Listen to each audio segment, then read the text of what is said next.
நீங்க வந்து ஓல்ட் ஏஜ்ல விட்டுட்டு போற பசங்களை பத்தி தானே கேட்டீங்க. அவங்களாம் என்ன பண்றதுன்னு கேட்டீங்களே. அதில் உருப்படவே மாட்டான், கவலைப்படாதீங்க. அவன் பையன் விட்டு போயிடுவான் அவனை. ஆக்சுவலா அதே மாதிரி நடக்கும். வந்து இல்ல ஒரு நிமிஷம் பாலா லேட்டா வந்த லேட் இல்ல ஒரு நிமிஷம் பிரச்சனை பண்ணனும்ன்றதுக்காக இல்ல சார் இல்ல ஒரு நிமிஷம் பிரஸ் பீப்புள் எல்லாருக்குமே ரொம்ப சந்தோஷம் எங்கள் படத்துக்கு சப்போர்ட் பண்ணுறதுக்கு இன்றைக்கி எல்லோரும் வந்திருக்கீங்க. உங்களுக்கு பிடிச்சிருக்குன்னு நான் நம்புகிறேன். உண்மையிலே இந்த 1 வீக்காக நான் எனக்கே ரொம்ப தேங்க்ஸ் சொல்லிட்டு இருக்கேன். ஏன்னா நான் வந்து என்னோடய ட்ரீமை வந்து கிவ் அப் பண்ணாமல் இங்கே வரைக்கும் வந்திருக்கேன். அதனால தான் நான் சசி சாரோட கண்ணில் பட்டதும், அவங்க வந்து என்னை வச்சு இந்த மாதிரி ஒரு படம் எடுக்கலான்னு அவங்களுக்கு தோணுனதும் எல்லாமே வந்து ஒரு ட்ரீம் அது வந்து இப்போ ரியாலிட்டியாக மாறி இருக்கு. ஸோ சசி சாருக்கு ரொம்ப ரொம்ப நன்றி. இந்த மாதிரி ஒரு கதை எடுத்து அது பண்ணலாம், நம்ம ஜெயிக்கலாம் அப்படின்னு ஒரு நம்பிக்கை, அந்த கான்ஃபிடென்ஸ் அவங்களுக்கு இருந்ததுனால தான் இன்றைக்கி இவ்வளோ ரெலவெண்ட்டான ஒரு சப்ஜெக்ட் எடுத்து ஆடியன்ஸ் முன்னாடி நாங்கள் கொண்டு வந்திருக்கோம். ஸோ அவங்க வந்து இப்போ எல்லாரும் சொன்ன மாதிரி ஒரு 4 இயர்ஸாக இந்த கதையோட இந்த செல்வி கூட ட்ராவல் பண்ணிட்டு இருக்கிறதுனால அவங்களுக்கு எல்லாமே தெரியும். அந்த கேரக்டரோட தாட் ப்ராசஸ், இமோஷன்ஸ் எல்லாமே அவங்களுக்கு தெரியும். ஸோ அதனால எங்களுக்கு ஆஸ் அன் ஆர்டிஸ்ட் எங்களுக்கு எல்லாருக்குமே அது கரெக்டாக அவங்க இன்ஜெக்ட் பண்ணி கரெக்டாக ஃபீட் பண்ணி எங்களை மோல்ட் பண்ணி அந்த கேரக்டரில் வாழ வச்சுட்டாங்க. ஸோ அது ஒரு டிரெக்டரோட மேஜிக் தான். சசி சார் மாதிரியான ஒரு ரைட்டர், ஒரு டிரெக்டருக்கு தான் அந்த மாதிரி ஒரு விஷயம் பண்ண முடியும். So thank you Sasi sir. And Vijayani sir இந்த மாதிரி ஒரு படத்தை வந்து அவங்க சப்போர்ட் பண்ணியிருக்காங்க ஆஸ் அ ப்ரொடியூசர். அது வந்து ஒரு சின்ன விஷயம் கிடையாது. ஏன்னா ஒரு படத்தை சப்போர்ட் பண்ணோன்னா நிறைய விஷயங்கள் யோசிப்பாங்க, பிஸ்னஸ் அது இது எல்லாமே. பட் எதுவுமே யோசிக்காமல் அவங்க வந்து இந்த கதை பிடிச்சிருக்கு, சசி சார் அவங்களுக்கு பிடிக்கும், அதனால அவங்க இந்த படத்துக்கு சப்போர்ட் பண்ணியிருக்காங்க. அண்ட் அவங்க கேரக்டர் ரியல் லைஃப்பில் நமக்கு தெரியும், அவங்க ஒரு சூப்பர் ஹியூமன் பீயிங், ஒரு சூப்பர் ஹீரோ. இந்த படத்தில் அவங்க பண்ண கேரக்டருமே ஒரு super hero. Like real Bhaskar பண்ண மாதிரி ஏழிமலா அவங்களும் ரியல் லைஃப்பில் ஒரு சூப்பர் ஹீரோ தான். அந்த மாதிரியான பர்சன்ஸ், அந்த மாதிரியான மென் வந்து நம்ம லைஃப்பில் எல்லா உமன்ஸ் லைஃப்லையும் இருந்தனா அவங்க வந்து நிம்மதியாக இந்த உலகத்தில் வாழலாம். அந்த மாதிரி ஏன்னா ஜென்ரலி நமக்கு தெரியும் விமென்ஸுக்கு வந்து காசு அது இது அதெல்லாம் செகண்டரி. அவங்களுக்கு வந்து அந்த லவ் அண்ட் ரெஸ்பெக்ட் தான் வேணும். அது கொடுக்கறதுக்கு தான் நமக்கு கஷ்டமாக இருக்குது. அது வந்து இந்த படத்தில் நிறைய இடத்துல சொல்லியிருக்காங்க, இந்த மாதிரி விஷயங்கள் பண்ணுங்க, அவங்கள ஒரு ஹியூமன் பீயிங்காக பாருங்க அப்படின்னு. ஸோ அந்த குட்டி குட்டி விஷயம் எல்லாம் கனெக்ட் பண்ணி அந்த எல்லா எலமெண்ட்ஸும் ஃபில் பண்ணி ஒரு பியூட்டிஃபுல்லான ஒரு மூவி தான் நூறுசாமி. அதுக்கு சப்போர்ட் பண்ணுறதுக்கு அஜய், அவங்க பெர்ஃபார்மன்ஸ், சக்தி, காவ்யா, அப்புறம் எங்கள் மியூசிக் டைரக்டர், டிஓபி, எங்கள் அசிஸ்டன்ட் டைரக்டர்ஸ், எல்லா ஆர்டிஸ்ட்டும், கருணா சார், பாலாஜி சக்திவேல் சார், லிஜோமோல், எல்லா ஸ்ட்ராங் ஆர்டிஸ்ட்டும் அதுக்கு சப்போர்ட் பண்ணுறதுக்கு இருக்காங்க. ஸோ கண்டிப்பாக இந்த மூவி வந்து ஒரு மென் வர்சஸ் விமென் அந்த மாதிரி எல்லாம் இல்லை. இது ஒரு ஹியூமன் பீயிங்ஸ் வந்து ஒருத்தருக்கு சப்போர்ட்டாக இருந்து எல்லாரும் அவங்களுக்கு பிடிச்ச மாதிரியான விஷயங்கள் பண்ணட்டுமே. ஸ்பெஷலி உமன்ஸ் லைஃப் வந்து யாரும் ஜட்ஜ் பண்ணக்கூடாது. அவங்கள ஏஜ் வச்சு அவங்களோட கல்யாணம் ஆகிடுச்சா, ரீமேரேஜா, டிவோர்ஸா, இல்லை அம்மாவா, இந்த ஏஜா அந்த ஏஜா, அதெல்லாம் பார்த்து அவங்களுக்கு நீங்கள் இது பண்ணக்கூடாது அதை பண்ணக்கூடாது அப்படியே இருக்காமல் அவங்களையும் அவங்க லைஃப்பில் என்ஜாய் பண்ண விடுங்க. அதுதான் இந்த படத்தில் முக்கியமான ஒரு விஷயம் சொல்கிறது. அண்ட் இந்த படத்தோட இன்னொரு விஷயம்னா மீடியா வந்து எவ்வளோ சப்போர்ட்டிவாக இருக்குது இந்த மாதிரி ஒரு விஷயங்கள் ஆடியன்ஸ் கிட்ட சேர்க்கிறதுக்குன்னு இந்த படத்திலும் சொல்லியிருக்காங்க. அந்த மாதிரி நீங்கள் மீடியா பீப்புள் எல்லாருமே இந்த படத்தை சப்போர்ட் பண்ணுங்கள். அண்ட் தெலுங்குலும் நல்ல ரிசல்ட் வருது. வந்த தேவலு அந்த டைட்டிலில் தான் தெலுங்கு ரிலீஸ் ஆகிருக்கு. அங்கேயும் எங்களுக்கு நல்ல ரெஸ்பான்ஸ் கிடச்சிருக்கு. ஸோ தமிழ்நாட்டிலையும் எல்லா இடத்துலேருந்தும் நல்ல ரெஸ்பான்ஸ் வருது. ஸோ இப்படியே இது கண்டினியூ ஆகிறதுக்கு எல்லாருடைய பிளெஸிங்ஸ் தேவை. ஸோ தேங்க்யூ நூறுசாமி காஸ்ட் அண்ட் க்ரூக்கு எல்லாருக்கும் என்னோட பெரிய தேங்க்ஸ். என்ன நீங்கள் நம்பி சார் இவ்வளோ பெரிய ஒரு ரெஸ்பான்சிபிலிட்டி கொடுத்துருக்கு. And thank god, thank you. நீங்கள் வந்து ஓல்ட் ஏஜில் விட்டுட்டு போகிற பசங்களை பற்றி தானே கேட்டீங்க. அவங்களாம் என்ன பண்ணுறதுன்னு கேட்டிங்களே. அதில் உருப்படவே மாட்டான், கவலைப்படாதீங்க.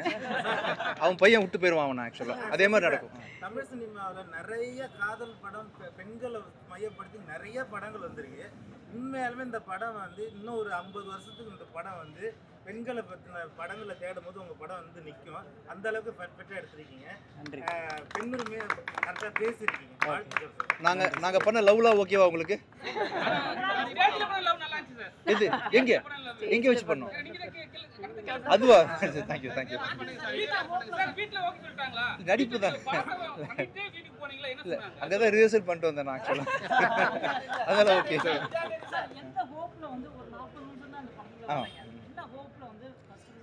நான் வந்து முழுசா ஒரு படத்தில் நடிக்கிறதுனால படம் ஓட போகிறது இல்லை. அந்த முழுசாவே வரேன்னு வச்சுப்பேன். ஃபர்ஸ்ட் ஃப்ரேம் வந்து கடைசி வரைக்கும் நான் சேரை போட்டு உட்காந்து என்னை பாருங்க 2 hours என்னை பாருங்க நான் வந்திருக்கேன் அப்படின்னு சொல்லி விதவிதமாக ட்ரெஸ் போட்டு டான்ஸ் ஆடி என்ன தான் பேசினாலும் நீங்கள் பார்க்க மாட்டீங்க. ஆக்சுவலாக படம் ஓடுறதுக்கு வந்து எப்போவுமே கதை தான் தேவை.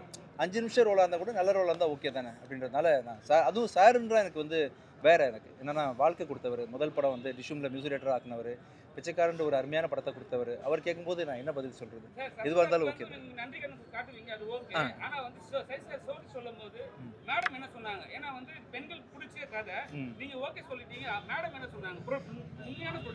இல்லை அதான் அவங்க ஓகே தான். நான் சார் சொல்லும்போது கூட சுவாசிக்கா பெரிய சேர்த்து சொன்னாரா, நான் டபுள் ஓகே சொல்லிட்டேன். அங்கே போய் சமாளிச்சுக்கிட்டேன், பார்த்துக்கிட்டேன். வந்து இல்ல ஒரு நிமிஷம் பாலா லேட்டா வந்து இல்ல ஒரு நிமிஷம் பிரச்சனை பண்ணணும்ன்றதுக்காக இல்ல ஒரு நிமிஷம் காலையில பூஜை ஆரம்பிச்சு நூன் ஷோ வந்து 9:30க்கு ஆரம்பிக்க வேண்டிய படம் 11:30க்கு ஆரம்பிச்சது. இது அந்த பிஆரோட கேட்கணும், இங்க அவரு கேட்க கூடாது. சரி இல்ல அவரு வந்து லேட்டா வருவேன் நான் வர மாட்டேன்னு சொன்னாரு. நீங்க வாங்க சார்னு சொல்லி நான் தான் வர வச்சேன். அதனால தப்பா கேள்வி கேட்காதீங்க பாலா. இல்ல இவரு வரல லேட்டா வரல, அவரு தேட்டர் ரவுண்ட்ஸ் போயிருந்தாரு வந்தாரு. அதனால தப்பா கேள்வி கேட்க கூடாது போல.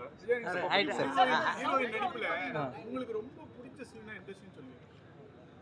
அவங்க என்ன ஃபர்ஸ்ட் சைட் இருப்பாங்க சார். ஆக்சுவலாக இந்த சீனில் ஓப்பனிங் சீன் சைட் இருப்பீங்களா? ஆக்சுவலாக அப்போ டைலாக் சொல்லுவாங்க, உங்க கூட இருக்கணும்னு சொல்லுவாங்க. அதானே சொல்லுவீங்க? நான் சொல்றேன்னா நீங்க சொல்லுவீங்க. என் கூட இருக்கணும், உங்கள மாதிரி இருக்கணும். அப்போ அவங்க க்யூட்டாக ப்ரப்போஸ் பண்ணாங்க சார். அது எனக்கு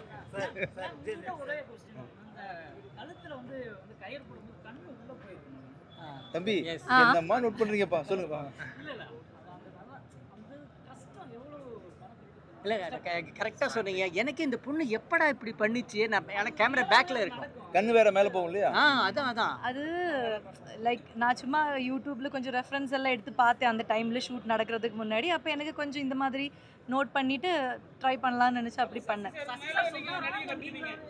இல்லை நான் ரெஃபரன்ஸ் பார்க்க சொல்லலை. ஆமா, இது கழுத்தை போட்டு இருக்கிறப்ப என்ன நடக்கணுமோ அது நீங்கள் வந்து நீங்கள் ட்ரை பண்ணுங்க சார். Thank you sir. இயக்குனர்கள் வந்து உங்க நடிப்பை பாராட்டினாங்க இந்த படத்துல.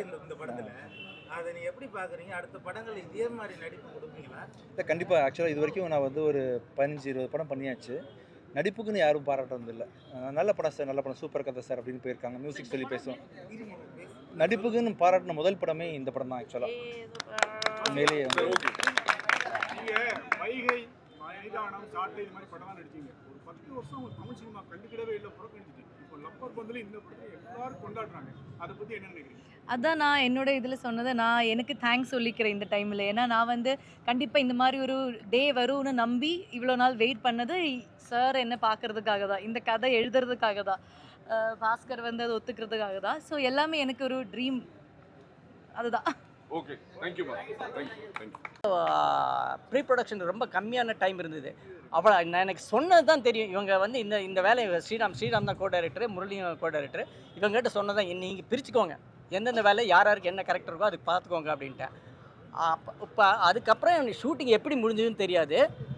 ஏன்னா எடிட்டிங்கில் டப்பிங்கில் பார்க்கும்போது தான், ஒவ்வொரு ஃப்ரேமையும் பார்க்கும்போது தான் ஐயோ இந்த பசங்க எப்படி உழைச்சிருக்கானுங்க. முரளி வந்து ஸ்ரீராம் வந்து அந்த ஸ்கிரிப்டை வந்து கரெக்ட் பண்ணுறதுலேருந்து ஸ்கெட்யூல் போடுறதுலேருந்து ரொம்ப ரொம்ப குறைஞ்ச நாட்களில் எடுத்திருக்கோம் முடிஞ்ச வரைக்கும். அதுக்கு ஸ்ரீராம்ங்கிற ஒரு கிளியர் கட் ஐடியா இருக்கிற ஒரு கோ டைரக்டர். முரளிங்கிற வந்து இந்த படத்தை வந்து கமர்ஷியல் விட்டு விலகி போயிடக்கூடாது அப்படிங்கிறது ரொம்ப குறியாக இருக்கிற கோ டைரக்டர். ஓகே, அதுக்கப்புறம் வினோத். இவன் இல்லாமல் இந்த படத்தில் இருக்கிற ஒரு லொக்கேஷன் கூட கிடையாதுங்க. அவன் ஷூட்டிங்லேயே இருக்க மாட்டாங்க. அடுத்த நாள் லொக்கேஷன் பார்த்துட்ருப்போம். நீங்கள் இந்த மாயக்கனவு சாங்குடைய லொக்கேஷன் பார்த்துருப்பீங்க. தண்ணி 2 சைடும் தண்ணி இருக்கும், அந்த தேக்கு மரம் இருக்கும். இந்த லொக்கேஷன் மட்டும் இல்லைன்னா, அந்த காற்று இல்லைன்னா நீங்கள் அந்த சீனையே ரெஜிஸ்டர் எடுக்க முடியாது. அதுக்கு ரீசன் வந்து வினோத் தான். ஓகே, அப்புறம் விநாயக், சுரேஷுடைய லெவல். சுரேஷ் வந்து எனக்கு இந்த கிளைமேக்ஸினுடைய இதெல்லாம் பிரித்து உண்மையாலுமே பண்ணது நம்ம ராம் ஃபைட் மாஸ்டரும் இவங்க 2 பேர் தான், சுரேஷ் அண்ட் முரளி தான். இப்படி ஒரு டைரக்டராக அவங்க வந்து எடுத்துகிட்டு இது பண்ணாங்க. இதுக்கப்புறம் விநாயக் என் கூட ஒர்க் பண்ண, காஸ்டியூம் பார்த்துக்கிட்ட விநாயக், என் கூட ஐஷு என்னுடைய பொண்ணு. ஓகே, இவங்க மிதுன்லாம் வந்து அவனுக்கு 22 இயர்ஸ் தான். அவன் ஸ்டில் இன்னைக்கு வரைக்கும் விட்டு போகாமல் ஒர்க் பண்ணிகிட்ருக்கான். அப்படின்னா இந்த ஜென் ஜென்ரேஷன் இருக்கு இல்லையா, ஜென்ஸி இல்லை இருக்காங்க இல்லையா, அவங்க வந்து அந்த குரூப்லேருந்து இவ்வளவு சின்சியரான ஒரு பையனை நான் இப்போ தான் வெரி ஃபர்ஸ்ட் டைம் பார்க்குறேன். Thanks Mithun, thank you so much. Okay, இப்படி எல்லா இதுவும் சொல்லிட்டேன்னு நினைக்கிறேன். வேறு யாராவது? ஓகே, யா எனிவே மழை பெய்யுது. ஓகே, சரி சார், இது எல்லாருக்கும் தேங்க்ஸ். நீங்கள் வந்து இந்த படம் வந்து வந்ததேவலுங்கிற பேரில் இதில் நடந்திருக்கு. ரொம்ப நல்ல ரிப்போர்ட் வந்துட்டுருக்கு. இந்த படத்தை நீங்கள் சப்போர்ட் பண்ணணும். இங்கேயும் பயங்கரமான ரிப்போர்ட்டு. நான் முன்னவே சொன்ன மாதிரி எல்லா டைரக்டர்ஸும் பேசி பயங்கரமாக சப்போர்ட் பண்ணுறாங்க. தேங்க்யூ. நீ இந்த மக்கள்கிட்ட கொண்டு போய் சேர்த்தணும் அப்படிங்கிறதுல ரொம்ப என்னம்மா ஒரே கேள்வி. இல்லை, இது முடிச்சிடலாமே சாருடைய மேடம், இதை முடிச்சிடலாம். Thank you all, thank you all. இவர் சுவாசிகா பேசுகிறாங்கள, ரொம்ப சந்தோஷம் உங்களை பார்க்குறதுக்கு. ஆக்சுவலாக பிச்சைக்காரனை தொடர்ந்து என் லைஃப்பில் ஒரு 3 முக்கியமான இன்சிடென்ட். அதில் வந்து ஃபஸ்ட்டு வந்து பார்த்தீங்கன்னா டிஷ்யூமில் என்ன மியூசிக் டேரக்டராக ஆப்பர்ச்சுனிட்டி கொடுத்த சார் தான். அது மட்டும் ஹீரோ ஆன பிறகு எனக்கு வந்து பிச்சைக்காரன் அப்படின்ற ஒரு பெரிய படம் கொடுத்தது வந்து சார் தான். அதே மாதிரி 10 வருஷம் கழிச்சு ஒரு அருமையான ஒரு படத்தை வந்து என் கம்பெனி கொடுத்துருக்கிறாரு. ஒண்டர்ஃபுல் மூவி பிஸ்னஸ் அதெல்லாம் தாண்டி இது வந்து பெண்களுக்கு சேர வேண்டிய படம், பெண்கள் பார்க்க வேண்டிய படம். இன்னும் சுதந்திரம் வாங்கி இத்தனை வருஷம் ஆகியும், இவ்வளோ சோஷியல் மீடியா டெவலப் ஆகியும், பெண்கள் அப்படின்ற ஒரு விஷயத்தில் வந்து ஆண்களுக்கு கம்பேர் பண்ணும்போது பார்த்திங்கன்னா ஒரு 30% குறைவாகவே பார்ஷியலாக நடத்தப்படக்கூடிய மக்களாக தான் இருக்கிறாங்க. அவங்க ஆக்சுவலாக நிறைய விதங்களில் வந்து அவங்க கஷ்டப்படுறாங்க. அதில் ஒரு முக்கியமான ஒரு துன்பத்தை வந்து இந்த படம் வந்து கூட்டிகிட்டு காட்டுது. கண்டிப்பாக அட்ரஸ் பண்ண வேண்டிய ஒரு இஷ்யூ. அது வந்து அட்ரஸ் பண்ண வேண்டியதுன்னா அது கவர்மெண்ட் லாவாலேயோ இல்லை 4 பேர் மேடையில் பட்டிமன்றம் பேசியோ குணப்படுத்த முடியாது. மனுஷன் மனசில் போய் ஊறணும்.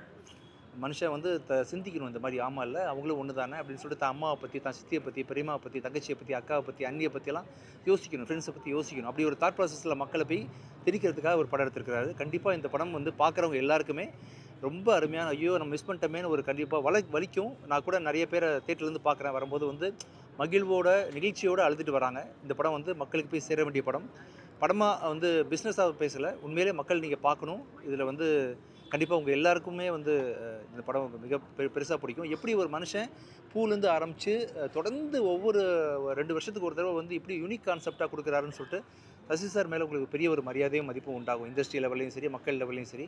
ஸோ பெரிய விஷயம் பண்ணியிருக்கீங்க சார் சொசைட்டிக்கு. Thank you so much sir. And Swasika வந்து பார்த்தீங்கன்னா கண்டிப்பாக இந்த வருஷம் நம்ம இந்தியாவில் ஆஸ்கர் கிடையாது இல்லை சார். ஆக்சுவலாக கிடையாது இல்லை, நம்ம கொடுத்துடலாமே. ஸோ இந்தியாவில் வந்து புதுசாக ஆஸ்கர்னு ஒரு அவார்டு தயாரித்து இந்தியன் ஆஸ்கர் அப்படின்னு சொல்லிட்டு நான் அந்த சுவாசிகா கொடுத்துட்றேன். டப்பா ஏதாவது வச்சுருக்கீங்களா? கொடுத்துருக்கேன். உங்களை மாதிரி பத்திரிக்கையாளர் ஒருத்தர் சொன்னார், இவங்களுக்கு வந்து நேஷனல் அவார்டு பத்தாதுங்க சார். இப்போதைக்கு இது ஆஸ்கர் நினச்சிக்கங்க, இது இந்தியன் ஆஸ்கர். தேங்க்யூ. இது இந்தியன் ஆஸ்கர், ஓகேவா sir? Thank you Nikhil sir. And Nikhil சாருக்கு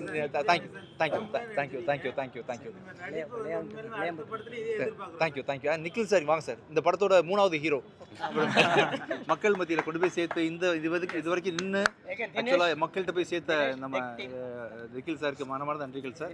அப்புறம் படம் நடிக்கலையா சார்? இல்லை சார். ஏன் சார்? சரி sir, thank you so much sir. ரொம்ப நன்றி.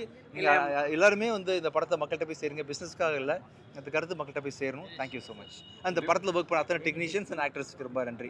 மழை பெய்யுறதுனால சீக்கிரம் முடிச்சிடப்பா. தேங்க்யூ. இல்லை, ஒரே ஒரு இது இந்த நான் சொல்லிடுறேன் சார். இல்லை ஒரு நிமிஷம். இப்போ நான் ஃபஸ்ட்டு நன்றி சொல்லிடுவோம்.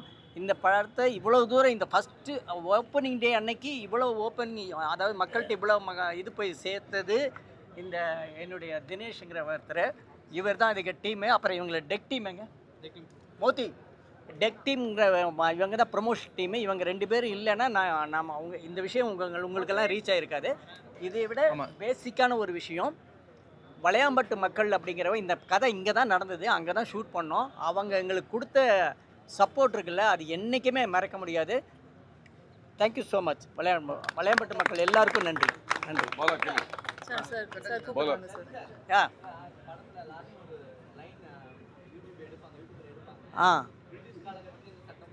ஆமாங்க.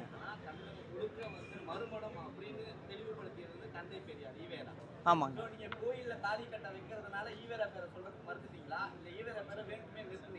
அப்படியெல்லாம் அப்படி இல்லைங்க.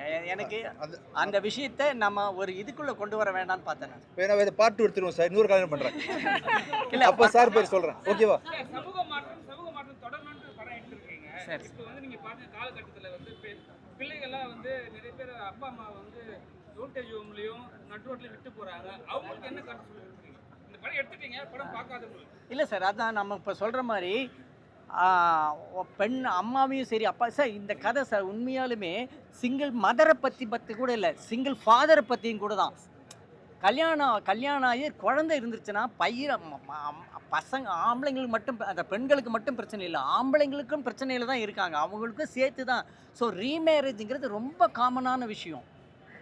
அதை வந்து ஜாதி மதங்கிற பேர்லேயோ இல்லை பெண்களை அடக்கி வைக்கணுங்கிற பேர்லேயோ அதை பண்ணிட வேண்டாம் அப்படிங்கிறதுக்காக இந்த படம். அவங்கள மனுஷியாக புரிஞ்சுக்கிட்டா போதும். நீங்கள் வந்து ஓல்டேஜில் விட்டுட்டு போகிற பசங்களை பற்றி தானே கேட்டீங்க. அவங்களாம் என்ன பண்ணுறது கேட்டிங்களே, அதில் உருப்படவே மாட்டான், கவலைப்படாதீங்க. அவன் பையன் விட்டு போயிடுவான் அவனை. ஆக்சுவலாக அதே மாதிரி நடக்கும். தமிழ் சினிமாவில் நிறைய காதல் படம் பெண்களை மையப்படுத்தி நிறைய படங்கள் வந்திருக்கு. உண்மையாலுமே இந்த படம் வந்து இன்னும் ஒரு 50 வருஷத்துக்கு இந்த படம் வந்து பெண்களை பற்றின படங்களை தேடும் போது உங்கள் படம் வந்து நிற்கும். அந்த அளவுக்கு பெர்ஃபெக்டாக எடுத்திருக்கீங்க. நன்றி. பெண்ணுரிமை கரெக்டாக பேசியிருக்கீங்க. வாழ்த்துக்கள். நாங்கள் பண்ண லவ்லாம் ஓகேவா உங்களுக்கு? ஸ்டேஜ்ல பண்ண லவ் நல்லா இருந்துச்சு சார். இது எங்கே வச்சு பண்ணோம்? நீங்க தான் கருத்து அதுவா? தேங்க்யூ. வீட்ல ஓகே சொல்லிட்டாங்களா? நடிப்பு தான். பண்ணிட்டு வீட்டுக்கு போனீங்களா, என்ன இல்லை, சொன்னாங்க? அங்கே தான் ரிஹர்சல் பண்ணிட்டு வந்தேன் நான் ஆக்சுவலாக. அதெல்லாம் ஓகே சார். எந்த ஹோப்ல வந்து ஒரு 40 நிமிஷம் தான் அந்த படத்துல ஆ. வந்தாங்க. என்ன ஹோப்ல வந்து first நான் வந்து முழுசாக ஒரு படத்தில் நடிக்கிறதுனால படம் ஓட போகிறது இல்லை. அந்த முழுசாகவே வரேன்னு வச்சுப்பேன். ஃபஸ்ட் ஃப்ரேம் வந்து கடைசி வரைக்கும் நான் சேரை போட்டு உட்காந்து என்னை பாருங்கள், 2 hours என்னை பாருங்கள், நான் வந்திருக்கேன் அப்படின்னு சொல்லி விதவிதமாக ட்ரெஸ் போட்டு டான்ஸ் ஆடி என்ன தான் பேசினாலும் நீங்கள் பார்க்க மாட்டீங்க. ஆக்சுவலாக படம் ஓடுறதுக்கு வந்து எப்போவுமே கதை தான் தேவை. 5 நிமிஷம் ரோலாக இருந்தால் கூட நல்ல ரோலாக இருந்தால் ஓகே தானே அப்படின்றதுனால நான் அதுவும் சாருன்ற எனக்கு வந்து வேறு. எனக்கு என்னென்னா வாழ்க்கை கொடுத்தவர். முதல் படம் வந்து டிஷுமில் மியூசிக் டைரக்டர் ஆக்குனவர், பிச்சைக்காரன்ற ஒரு அருமையான படத்தை கொடுத்தவர். அவர் கேட்கும்போது நான் என்ன பதில் சொல்கிறது? எதுவாக இருந்தாலும் ஓகே தான். நீங்க நன்றி கடன் காட்டுவீங்க, அது ஓகே. ஆனா வந்து சோரி சொல்லும்போது மேடம் என்ன சொன்னாங்க? ஏன்னா வந்து பெண்கள் பிடிச்ச கதை, நீங்க ஓகே சொல்லிட்டீங்க. மேடம் என்ன சொன்னாங்க? உண்மையான ப்ரொடியூசர் டீம்ஸ் எல்லாம் உள்ளவங்க. பாலாஜி உள்ளவா? Okay sir. அஜய்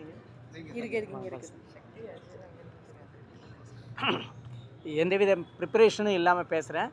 முதல்ல வணக்கம், நன்றி. ஏன்னா இந்த படம் பார்த்துட்டு எல்லோரும் வந்து நல்லா இருக்குது அப்படின்னு சொன்னதுக்கப்புறம் இந்த ப்ரெஸ் மீட் நடக்குது. இந்த நல்லா இருக்குது, அருமையாக இருக்குது, இந்த படம் வேறு லெவலில் 10 வருஷத்துக்கு ஒரு தடவை தான் இப்படி படம் வரும் அப்படின்னு நிறைய இப்போ டைரக்டர்ஸ் வந்து என்னை தேடி வந்து மாலை போட்டு வாழ்த்துறதெல்லாம் எனக்கு இந்த படத்துலையும் இதுக்கு முன்னாடி பிச்சைக்காரெல்லாம் நடந்தது. அதுக்கப்புறம் இப்போ தான் நடக்குது. எனக்கு ஒரு 10 வருஷத்துக்கு அப்புறம் நானும் விஜய் ஆண்டனியும் சேர்றதுனால மறுபடியும் அந்த சிறப்பு கிடைக்குது. ஆனால் பிச்சைக்காரனுக்கும் இதுக்கும் என்ன டிஃப்ரென்ஸ் அப்படின்னா, பிச்சைக்காரன் வந்து ஒரு அம்மாவுடைய வாழ்க்கையை மகன் பார்வையில் சொல்லப்படுற படம். இல்லை, மகனுடைய கதை, அம்மாவை நேசிக்கிற ஒரு அம்மா பையனுடைய கதை. ஆனால் இது முழுக்க ஒரு அம்மாவுடைய கதை, ஆனால் பையன் மூலமாக சொல்லப்படுது. அவ்வளோதான். ஒரு பெண்ணுடைய கதையை தான் நான் சொல்கிறேன். இதை வந்து ஒரு ப்ரொடியூசர்கிட்ட போய் சொல்கிறப்ப அவருக்கு பயம் வரணும்ல. இத்தனைக்கு செகண்ட் ஹாஃபில் தான் வர்றாரு, உங்களுக்கு தெரியும், பார்த்தீங்க. ஓகே. எப்படி செகண்ட் ஹாஃபில் வரலையா? ஆமாம் கொஞ்சம் அதான் அது என்னன்னா, இப்போ ஹீரோ வந்து மொதல் 40 நிமிஷம் வந்தாலும் ஹிட்டு தான், கடைசி 40 நிமிஷம் வந்தாலும் ஹிட்டு தான் அப்படின்னு தோணுது. ஓகே. ஸோ நான் இவர்கிட்ட சார்கிட்ட கதை சொன்ன பிறகு எனக்கு சின்ன தயக்கம் இருந்து எப்படி சொல்கிறது, இதில் வந்து செகண்ட் ஹாஃபில் தான் வர்றது சார், நீங்கள் எதுவுமே சொல்லாமல் நான் முதல்ல சொல்ல ஆரம்பிங்க நீங்கள் அப்படின்னாரு. அப்படி சொன்னப்போ லாஸ்ட்டில் 40 நிமிஷம் தான் வராரு அப்படின்னமுன்னா இவர் எதுவுமே சொல்லலை. கதை சூப்பராக இருக்குது சார். நீங்கள் பிச்சைக்காரன் சொன்னப்போ என்ன ஃபீலோ அந்த ஃபீலோடு நான் இருக்கேன். நான் இந்த படத்தில் நான் பண்ணுறேன், அது இல்லாமல் நானே ப்ரொடியூஸ் பண்ணுறேன்னு சொல்லி வராரு. யாருங்க இந்த ரிஸ்க் எடுப்பா சொல்லுங்கள்? ஒரு ப்ரொடியூசராக இந்த கதையை தான் வந்து இன்னும் செகண்ட் ஹாஃபில் தான் வரேன் அப்படிங்கிற இருக்கிற கதையை எப்படி துணிஞ்சு ஒரு ப்ரொடியூசர் எடுக்க முடியும்? அந்த கட்ஸு வந்து விஜய் ஆண்டனி மட்டும்தான் இருக்குது. எப்போ பிச்சைக்காரன் பண்ணுறப்ப நிறைய ஹீரோஸ்ட கதை சொன்னேன். அவங்க எல்லாருக்கும் என்ன பட்டுச்சுன்னா, இது வந்து ஒரு பிச்சைக்காரனுடைய கதை, எப்படி சார் நான் ஒரு பிச்சைக்காரனாக இருக்கிறது அப்படின்னு நினச்சிக்கிட்டு இது பிச்சைக்காரனுடைய கதைங்கிற பார்வையில் இருந்தாங்க நிறைய பேர். நான் கதை சொன்ன நிறைய பேர். ஆனால் விஜய் ஆண்டனி சாருக்கு மட்டும்தான் தெரிஞ்சது இது வந்து பிச்சைக்காரனுடைய கதை இல்லை, ஒரு பணக்காரனுடைய கதை அப்படின்னு. அந்த சென்ஸில் தான் இந்த படம் இந்த படம் கண்டிப்பாக ஜெயிக்குங்கிற நம்பிக்கையில் பணத்தை இறக்கி இந்த படத்தை பண்ணியிருக்காரு. இன்றைக்கி காலையிலேருந்து வர ஆந்திராவில் வந்து வந்த தேவிலுங்கிற படத்தை டைட்டிலில் இந்த படம் ரிலீஸ் ஆகிருக்கு. அங்கேயும் சரி இங்கேயும் சரி ட்ரெமெண்டஸ் ஃபீட்பேக்.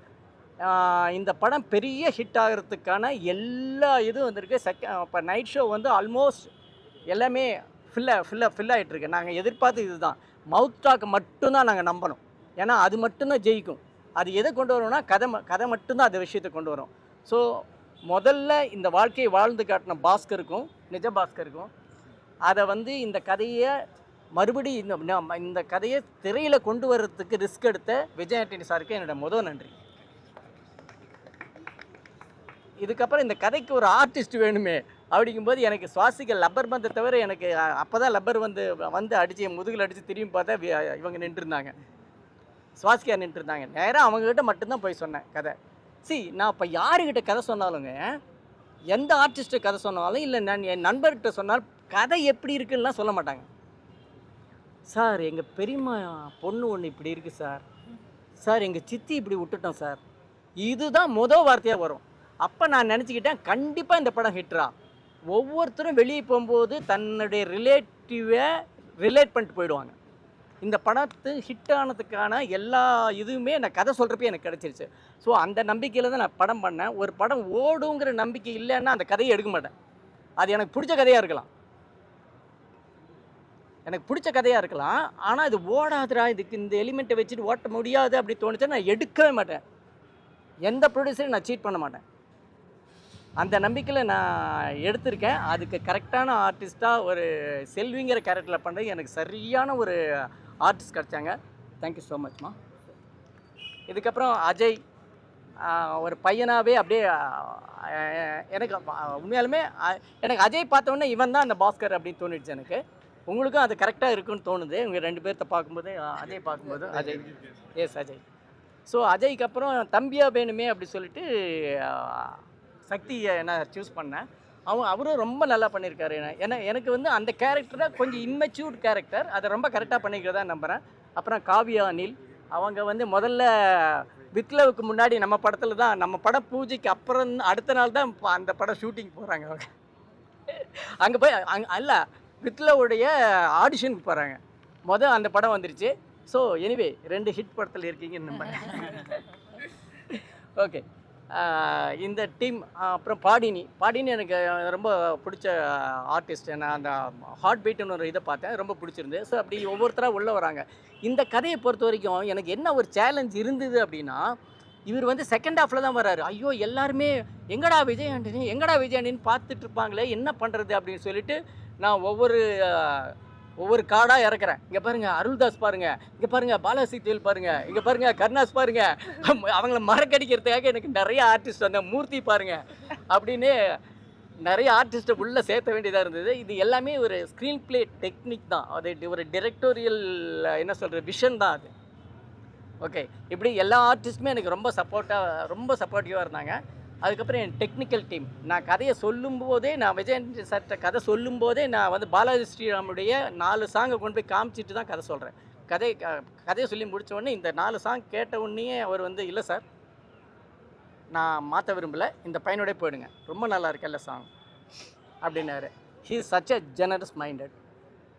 ஏன்னா பணம் போடுறோம், ஒரு ரிஸ்கி சப்ஜெக்டில் பணம் போடுறோம், அது மியூசிக்காவது அட்லீஸ்ட் ஒரு மியூசிக்குன்னு சொல்லிட்டு ஒரு செலவாகும் இல்லையா, அதையாவது நம்ம பண்ணலாம் அப்படிங்கிறதெல்லாம் எடுக்கலை. இந்த பையனுக்கு இல்லைங்க வாழ்க்கை வேர்டு கொடுத்துட்டீங்க, நம்ம போயிடலாம், சாங்ஸ் ஆல்சோ குட் அப்படின்னு வந்தார்.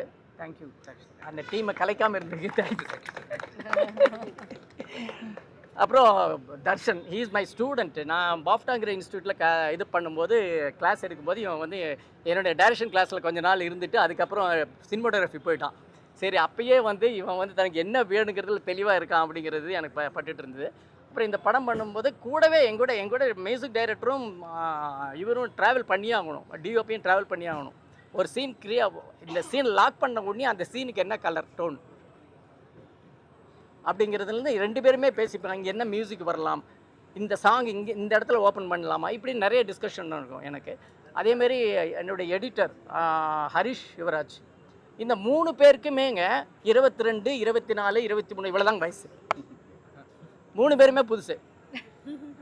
அதில் வந்து ஹரிஷ் மட்டும் சார் இன்ட்ரடியூஸ் பண்ணார்.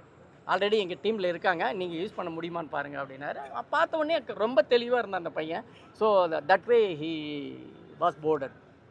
ஓகே, தென் என்னுடைய ஆர்ட் டைரக்டர் சசிங்கிறவர் எனக்கு சார் என்னென்ன ஒரே விஷயம், எனக்கு ஷூட் முடிஞ்ச உடனே கதை சொல்லி முடிஞ்ச உடனேயே இம்மீடியட்டாக நான் ஷூட் போக வேண்டியிருந்தது.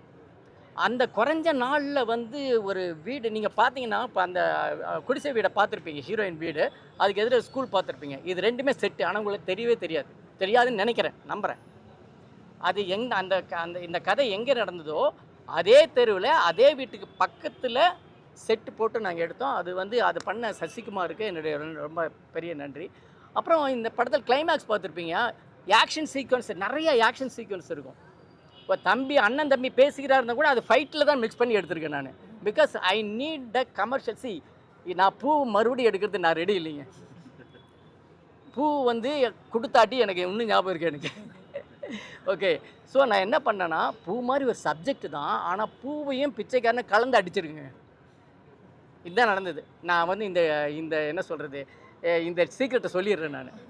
அது வந்து அதனால தான் இப்போ எல்லாருமே என்ன சொல்கிறாங்க அப்படின்னா, இந்த மாதிரி எங்கள் குரு வசந்த் சார் சொன்னார், ஒரு சிங்கிள் மதருடைய கதையை எடுத்துகிட்டு ஒரு ஆக்ஷன் படம் பண்ணுறவன் நீ மட்டும்தான்டா அப்படின்னு.